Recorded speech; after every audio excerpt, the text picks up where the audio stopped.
हे प्रिय शिष्य, लक्ष्य की ओर अडिग रहो। जिस इंसान के चारों तरफ नकारात्मक लोग रहते हैं, उस इंसान का मंजिल से भटक जाना तय है। प्रिय बालक, सुनो, ये केवल एक साधारण वाक्य नहीं है, ये जीवन का एक अटल नियम है, जिसे तुम्हें अपने विद्यार्थी जीवन में अपनी किशोरावस्था में गांठ बांध देना चाहिए। नकारात्मकता का कुप्रभाव। देखो, तुम्हारा मन एक कोमल पौधा है और तुम्हारे आसपास के लोग, चाहे वो तुम्हारे मित्र हों, रिश्तेदार हों या सहपाठी, वे या तो उस पौधे को सींचते हैं या उसे जहर देते हैं। जब तुम एक महान लक्ष्य, एक ऊंचे शिखर की कल्पना करते हो, जैसे कि तुम्हारी पढ़ाई में सर्वोच्च स्थान पाना, कोई बड़ा आविष्कार करना या किसी कला में निपुण होना, तो तुम एक सकारात्मक ऊर्जा से भर जाते हो।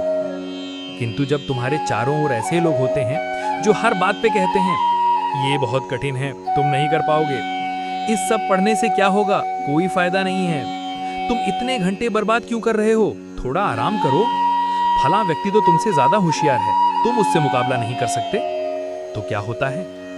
ये शब्द बाणों की तरह तुम्हारे आत्मविश्वास को घायल करते हैं। ये तुम्हारे संकल्प की नींव को धीरे धीरे खोखला कर देते हैं। तुम्हें पता भी नहीं चलता और तुम्हारे भीतर एक संशय जन्म ले लेता है। तुम सोचने लगते हो, शायद ये सही कह रहे हैं। और जैसे ही ये संशय तुम्हारे मन में घर करता है, तुम्हारा मन उस मंजिल से भटकना शुरू कर देता है। ये ठीक वैसे ही है जैसे एक नाविक अपनी नौका को सही दिशा में ले जा रहा हो, लेकिन उसके साथी लगातार उसे गलत दिशा का संकेत दें और उसके पतवार को उल्टी ओर मोड़ने का प्रयास करें। नाविक कितनी देर तक सही दिशा में रह पाएगा? सफलता का बीज तुम्हारे भीतर है। ये बीज मेहनत, लगन और सकारात्मक सोच के जल से पल्लवित होता है। लेकिन अगर वातावरण ही नकारात्मक हो तो ये बीज सूख जाएगा। तुम्हारी ऊर्जा जो तुम्हें पढ़ने, अभ्यास करने या नई चीजें सीखने में लगानी चाहिए, वो नकारात्मक लोगों की बातों का जवाब देने, उन्हें नजरअंदाज करने या अपने टूटे हुए आत्मविश्वास को जोड़ने में खर्च होने लगती है। मेरा तुम्हें संदेश, कर्म और संगति।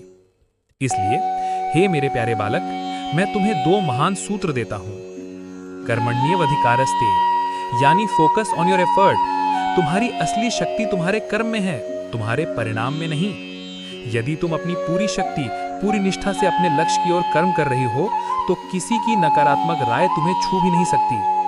और उत्तम संगति का चुनाव, जैसे अर्जुन ने केवल मुझे चुना, ना कि कौरवों की विशाल सेना को, वैसे ही तुम्हें अपनी संगति का चुनाव बड़ी समझदारी से करना है। उन लोगों के साथ रहो जो तुम्हारे सपनों पर हंसते नहीं हैं, बल्कि उन्हें पूरा करने में तुम्हारी सहायता करते हैं। जो तुम्हें ये नहीं बताते कि ये कितना मुश्किल है, बल्कि ये बताते हैं कि इसे कैसे किया जा सकता है। जो तुम्हें तुम्हारी गलतियां दिखाते हैं, पर तुम्हारे प्रयासों का अपमान नहीं करते। याद रखना, नकारात्मकता एक संक्रामक रोग है। अपने मन को एक किले की तरह बनाओ, जहां केवल सकारात्मक, रचनात्मक और प्रेरणादायक विचार ही प्रवेश कर सकें। तुम्हारा भविष्य, तुम्हारा लक्ष्य और तुम्हारा जीवन तुम्हारा है। इसे दूसरों के निराशावादी विचारों का शिकार मत बनने दो। जाओ, अडिग रहो और अपनी मंजिल को प्राप्त करो। ऐसे ही वीडियो देखने के लिए सब्सक्राइब करें हमारे चैनल को। धन्यवाद दोस्तों। राधे राधे।